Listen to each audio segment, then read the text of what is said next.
रघु ने इतना कहा ही था कि तभी किशन की नजर जंगल में एक महल पर पड़ी जो अब खंडर में तब्दील हो चुका था। उस महल को देखकर रघु किशन से बोला, मेरी आज तक समझ में नहीं आया कि आखिर यह महल है किसका। अरे जल्दी चलो रघु भाई, कहते हैं इस मनुष्य महल के दर्शन अगर किसी को हो जाते हैं तो उसका सारा दिन बेकार हो जाता है। अगर तुम चाहो तो मैं तुम्हें धनवान बना सकती हूँ, लेकिन तुम्हें मेरा एक काम करना होगा। कैसा काम? बहुत समय पहले की बात है। एक दूरदराज गांव में दो दोस्त रहते थे, रघु और किशन। दोनों बचपन से ही एक दूसरे के साथ थे और साथ में पलकर बड़े हुए थे, परंतु किस्मत ने दोनों को गरीबी की दलदल में धकेल दिया था। गांव में खेती बाड़ी का काम मुश्किल होता जा रहा था और रोजगार के साधन कम होते जा रहे थे। एक दिन दोनों दोस्त जंगल के रास्ते एक दूसरे से बात करते हुए अपने घर की ओर चले जा रहे थे। किशन भाई, गांव में काम धंधा एकदम ठप हो गया है। अब तो ऐसा लग रहा है जैसे हमें विजयगढ़ जाकर ही कोई व्यापार करना होगा। अरे रघु भाई, व्यापार तो तुम ऐसे बोल रहे हो जैसे कि व्यापार मुफ्त में होता हो। व्यापार करने के लिए धन की आवश्यकता होती है। अब तो फिर एक ही रास्ता रह गया है। कौन सा रास्ता रघु भाई? किशन भाई, क्यों ना हम दोनों विजयगढ़ के राजा धीरेन्द्र सिंह से सहायता मांगने चले।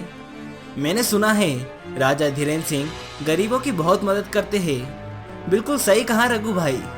रघु ने इतना कहा ही था कि तभी किशन की नजर जंगल में एक महल पर पड़ी जो अब खंडर में तब्दील हो चुका था।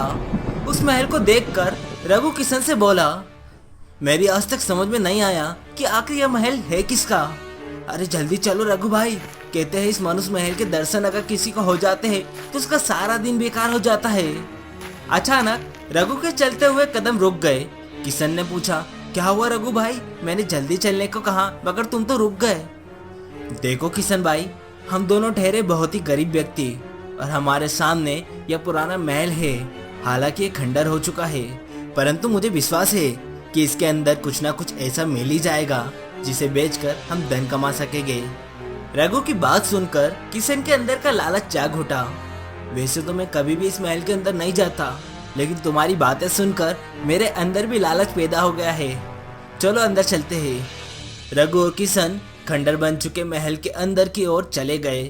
अंदर जाते ही उनकी नजर एक सुंदर स्त्री की मूर्ति पर पड़ी। वो मूर्ति इतनी सुंदर थी कि उसकी सुंदरता के आगे रघु और किशन दोनों मनमोहित हो गए। रघु ने किशन से कहा, किशन भाई, यह तो किसी रानी की मूर्ति मालूम पड़ती है। बिल्कुल सही कहा। इसका मतलब यह है महल किसी राजा का नहीं बल्कि रानी का होगा। किशन ने इतना कहा ही था कि तभी एक बड़ी आकार की चील उन दोनों के ऊपर उड़ने लगी। अचानक वह उन दोनों के सामने बैठ गई और उन दोनों को घूरने लगी। उस चील की लाल आंखें देखकर उन दोनों के रोंगटे खड़े हो गए। किशन कांपते हुए रघु से बोला, रघु भाई, इतनी बड़ी चील तो मैंने कभी नहीं देखी। किशन भाई, इसकी आंखें देखो कितनी डरावनी लग रही है। तभी वह चील इंसानी आवाज में उन दोनों से बोली, तुम दोनों को मुझसे डरने की कोई जरूरत नहीं है। चील के मुंह से इंसानी आवाज सुनकर वह दोनों बुरी तरह से घबरा गए। हमें जाने दो, हम अब यहाँ पर कभी नहीं आएंगे, वादा करते हैं। चील ने कहा, मैं जानती हूँ कि तुम दोनों अपना जीवन बहुत ही गरीबी में बिता रहे हो। तुम्हारे यहाँ कभी एक टाइम का खाना बनता है और कभी भूखे ही सो जाते हो। तुम्हारे बीवी और बच्चे कभी पेट भर के भोजन नहीं कर पाते। फिर रघु कांपते हुए चील से पूछता है, तुम हमारे बारे में इतना कैसे जानती हो? मैं बहुत कुछ जानती हूँ। अगर तुम चाहो तो मैं तुम्हें धनवान बना सकती हूँ, लेकिन तुम्हें मेरा एक काम करना होगा। कैसा काम? तुम दोनों को विजयगढ़ के राजा धीरेन्द्र सिंह की रानी का हीरे का हार मेरे पास इस महल तक लाना होगा। चील की बात सुनकर वह दोनों बुरी तरह से डर गए। तुम जानती भी हो कि तुम क्या मांग रही हो? हम यह काम कैसे कर सकते हैं? महल में बहुत पेरा होगा। किशन भाई सही कह रहे हैं, हमें यहाँ से जाने दो। चील ने कहा, सोच लो, अगर तुम दोनों मेरा यह काम कर दोगे तो मैं तुम्हें इसी जंगल में एक सोने के तालाब का पता बताऊंगी। उस सोने के तालाब से तुम जितना भी चाहो उतना सोना निकाल सकते हो। उसके बाद तुम हमेशा के लिए धनवान की तरह रहोगे। तुम्हारे पास इतना सारा धन होगा कि तुम्हारे आने वाली पीढ़ियां भी भूल जाएगी कि गरीबी क्या होती है। चील की बात सुनकर किशन और रघु के मन में लालच जाग उठा। रघु ने कुछ देर सोचने के बाद चील से कहा, ठीक है, हमें 2 दिन का समय दो। मैं तुम्हें 2 दिन का नहीं बल्कि 1 हफ्ते का समय देती हूँ। अगले हफ्ते तुम रानी दीक्षा के हीरे का हार मेरे पास लेकर आना। अब तुम दोनों जा सकते हो। किशन और रघु उस खंडर से निकलकर सीधे अपने घर के लिए निकल गए। रघु किशन से बोला, किशन भाई, मुझे तो नींद आ रही है, हम सुबह इस बारे में चर्चा करेंगे। इतना कहकर किशन अपने कमरे में सोने चला गया, मगर किशन के दिमाग में अब भी वह घटना चल रही थी। किशन का घबराया हुआ चेहरा देखकर उसकी पत्नी सुमन उससे बोली, क्या बात है जी, आपके चेहरे पर चिंता की लकीरें झलक रही है और आप इतने घबराए हुए क्यों दिख रहे हैं? किशन ने अपनी पत्नी को सारी घटना बताते हुए कहा, तुम ही बताओ सुमन, हमें क्या करना चाहिए? उस महल की तरफ दोबारा आपको नहीं जाना चाहिए। कहीं तुम वास्तव में रानी दीक्षा के हीरो के हार को चुराने का तो नहीं सोच रहे?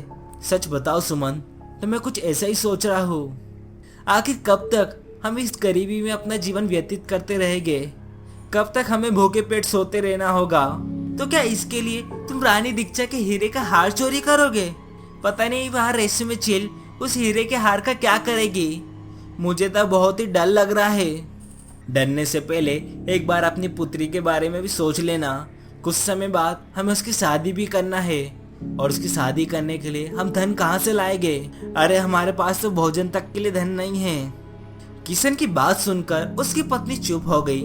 सच तो यह था कि किशन की पत्नी के अंदर भी लालच जाग उठा था। अगले दिन किशन रघु की पत्नी बिंदिया से बोला, क्या कल रात रघु ने तुम्हें कुछ बताया था? हाँ बताया था, और मैंने तो झट से ही हाँ कर दी। मुझे लगता है कि तुम दोनों को अभी से ही रानी दीक्षा के हीरे के हार को चुराने की योजना बनाना शुरू कर देनी चाहिए। कुछ देर बाद किशन और रघु घर से बाहर निकल आए। रघु भाई, हम दोनों की पत्नियां तो बड़ी आसानी से तैयार हो गई, लेकिन हम दोनों रानी दीक्षा के हीरे का हार आखिर कैसे चुराएंगे? चिंता मत करो किशन भाई, कोई ना कोई रास्ता जरूर मिलेगा। कुछ ही दिनों में राजा धीरेन्द्र सिंह दूसरे राज्य के राजा से मिलने के लिए जाते हैं। इसी बीच महल में पहरेदारों की संख्या कम हो जाती है। इस बात की खबर रघु और किशन को पड़ती है, और वह दोनों विजयगढ़ की सीमा में प्रवेश कर गए और बड़ी चालाकी से रानी दीक्षा के कमरे में घुस गए। तभी उन दोनों ने देखा कि रानी दीक्षा का हार उनके कमरे की दीवार पर एक कांच में बंद है। रघु और किशन ने दोनों ने जल्दी से उस कांच को फोड़कर उस हार को ले लिया और सीधे उस जंगल की ओर उस खंडर महल में आ गए। वे दोनों रानी दीक्षा के हीरे का हार को लेकर जैसे उस महल के अंदर घुसे, तभी वहां चील उड़ती हुई उनके सामने बैठ गई। मुझे विश्वास था कि तुम दोनों यह काम कर सकते हो। हमने तुम्हारा काम कर दिया, अब तुम हमारा काम करो। हाँ, हमें उस सोने की तालाब का पता बताओ। चील ने तुरंत रानी दीक्षा के हीरे का हार अपने पंजों से उठाकर उस खंडर में मौजूद उस पत्थर की मूर्ति पर पहना दिया। अचानक एक तेज रोशनी चारों ओर फैल गई। पत्थर की मूर्ति धीरे धीरे जीवित होने लगी और देखते ही देखते वह एक खूबसूरत नागिन में बदल गई। उसकी आंखें खून जैसी लाल थी और उसकी मुस्कान में गहरी क्रूरता झलक रही थी। तुम दोनों कितने मूर्ख हो! तुमने अपने राजा से गद्दारी की है। मैंने वर्षों पहले राजा धीरेन्द्र सिंह के परिवार को नष्ट करने की कोशिश की थी, लेकिन राजा ने मेरी शक्तियों को छीनकर इस हीरे के हार में बंद कर दिया था। अब तुमने मुझे फिर से आजाद कर दिया है और मैं इस राज्य पर अपना अधिकार जमा कर रहूंगी, और इस बार राजा धीरेन्द्र के साथ साथ उसके पूरे राज्य को मैं खत्म कर दूंगी।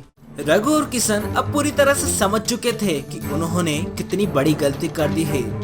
जैसे ही नागिन ने जादू का मंत्र पढ़कर उन्हें पत्थर बनाने की कोशिश की, तभी पीछे से एक जोरदार आवाज आई, रुको! रघु और किशन ने देखा कि साधु महाराज वहां प्रकट हो चुके थे। वह हाथ में अपनी जादुई माला लिए खड़े थे और उनकी आंखों में एक तेज क्रोध झलक रहा था। उन्होंने नागिन की ओर देखकर कहा, तुम नहीं जानते दुष्ट नागिन कि तुम कितना बड़ा अपराध कर रही हो। मैंने तुम्हें बरसों पहले इस पत्थर की मूर्ति में कैद किया था और तुम्हारी सारी शक्तियों को इस हीरे के हार में बंद कर दिया था, लेकिन इन मूर्खों की वजह से तुम फिर से आजाद हो गई। वो तो अच्छा है, इन दोनों मूर्खों को मैंने इस महल में घुसते हुए देख लिया था। रघु और किशन को अब समझ में आ गया था कि वही दुष्ट नागिन है जिसने सालों पहले राजा धीरेन्द्र सिंह को और उनके परिवार को मारने की कोशिश करी थी। और इन साधु महाराज ने इस नागिन को पहले भी कैद किया था, लेकिन रघु और किशन ने चील की चालों में फंसकर अनजाने में यह गलती कर दी। लालच के कारण अपने राजा से ही विश्वासघात कर बैठे। अब यह दुष्ट नागिन पूरे राज्य को नष्ट करने की योजना बना रही है। अब कोई मुझे नहीं रोक सकता। मेरे पास मेरी सारी शक्तियां वापस आ गई है। अब मैं इस राज्य को पूरी तरह खत्म कर दूंगी। लेकिन तभी साधु महाराज ने उसे कहा कि तेरी एक कमजोरी अभी मेरे पास है। उन्होंने अपने झोले में हाथ डाला और एक हीरा बाहर निकाला। उस हीरे को देखने के बाद नागिन डर गई। ये नहीं हो सकता। ये तुम्हारे पास क्या कर रहा है? बुरा इंसान कितना भी होशियार क्यों ना हो, लेकिन एक ना एक गलती जरूर कर देता है। मैं जानता हूँ इस हीरे में तेरी जान बसती है। और तभी साधु महाराज उस हीरे को जोर से जमीन पर पटक देते हैं। वो हीरा नष्ट हो जाता है। हीरे के टूटने के साथ भी वो नागिन भी गायब हो गई। तुम दोनों ने अपनी मूर्खता और लालच के कारण राज्य को बड़ी मुसीबत में डाल दिया था। वो तो अच्छा है कि मैंने समय रहते तुम्हें इस महल में घुसते हुए देख लिया, नहीं तो आज पूरे राज्य पर बहुत बड़ा खतरा आ जाता। अब तुम्हें राजा धीरेन्द्र सिंह के पास जाकर अपनी गलती स्वीकार करनी होगी। केवल वही तुम्हें माफ कर सकते हैं। रघु और किशन ने साधु महाराज का आभार जताया और तुरंत राजा धीरेन्द्र सिंह के पास पहुंचे।